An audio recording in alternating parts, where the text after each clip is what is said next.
These are epiphytic native orchids, and they've all been raised by Jerry Walsh on his 1 hectare property at Landilo, about an hour west of Sydney. I've had temperatures in here ranging from plus 46 all the way down to minus 6. And as long as you don't actually get frost settle on their leaves in the wintertime, they will take the colder temperatures. There are basically 2 types of native orchid. Terrestrial ones which need soil to grow, and these epiphytic ones which don't need soil at all. They're quite happy in a tree or on a rock. What is it about these plants that got you hooked? Well, I suppose it's the infinite variety in plant form. If you look around here, you can see so many different things that don't even look related, and yet they're all members of the Australian orchid community. For instance, this one here, Dendrobium Grimesii, is a very rare natural hybrid, and it's got like rat's tails, if you like, and hangs down like a bridal's veil, and they're its 2 common names. Across here, for instance, you have Dendrobium lichenastrum meaning moss-like, and little bulbs there, tiny little flowers. Also over here we have one of the best genera in Australia, which is Sarcochilus falcatus, and that has a common name of orange blossom orchid, because the flowers are similar. Over here you've got Dendrobium tetragonum, and that must be one of the very few plants in the world that actually has a square stem. You don't see that in very many plants that I know of. And down here we have Bulbophyllum globuliforme, which some say is the smallest flowering orchid in the world. And that only occurs on hoop pines between about the border ranges and somewhere in about central Queensland. If you have a look close in there, you'll see those tiny little green bulbs, and there's a tiny hair which represents the leaf. And you've got to be very enthusiastic to try and grow these things, and that's what I am, enthusiastic.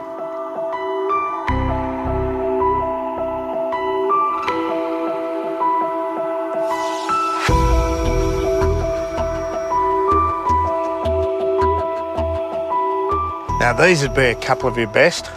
This one here is Dendrobium Speciosum variety Kerbercorley, and it's restricted to an area up around Mackay in central Queensland. It's known for its foxtail effect of fairly crowded flowers in very thick segments, and usually the lovely coloured centre of the labellum, or that part in the centre of the flower. This one over here is a very unusual variety called variety Blackdownense. Now, it's restricted to a very small area in the wild, and very few people have ever seen it in the wild. What would be your top tips for someone wanting to grow native orchids?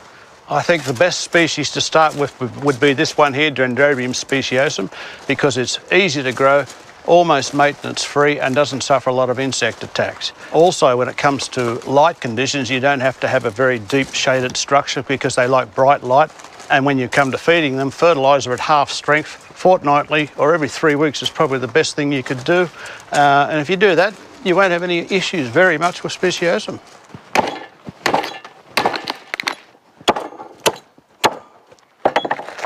You don't get as many plants as Jerry unless you know a thing or two about propagation. He's taking divisions from a rock orchid. It's not a subtle process.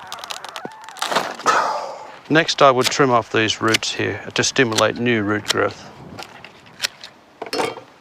You don't have any large rocks or trees to mount this guy on, so what are you going to do as an alternative? Well, that's correct. So now I'm going to put in a potting mix that we use from these materials here.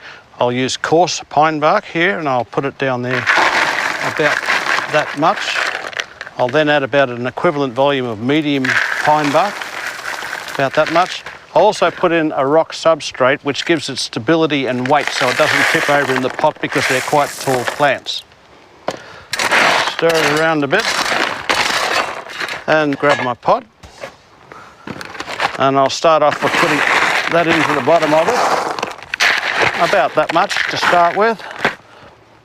I'll then pick up the piece and put it there well down into it like that. I'll then get more of this and plonk it around there.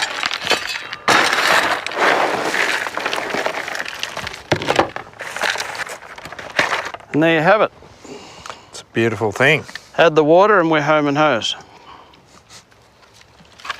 Next, Jerry's board mounting an orchid.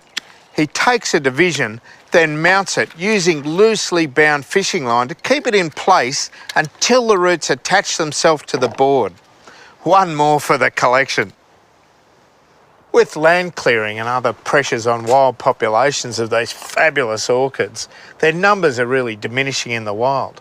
How do you see your work in relation to that? Well, once again, I think it's conservation by cultivation, and it gives me a great thrill to know that I'm contributing something to the pressures on wild stocks.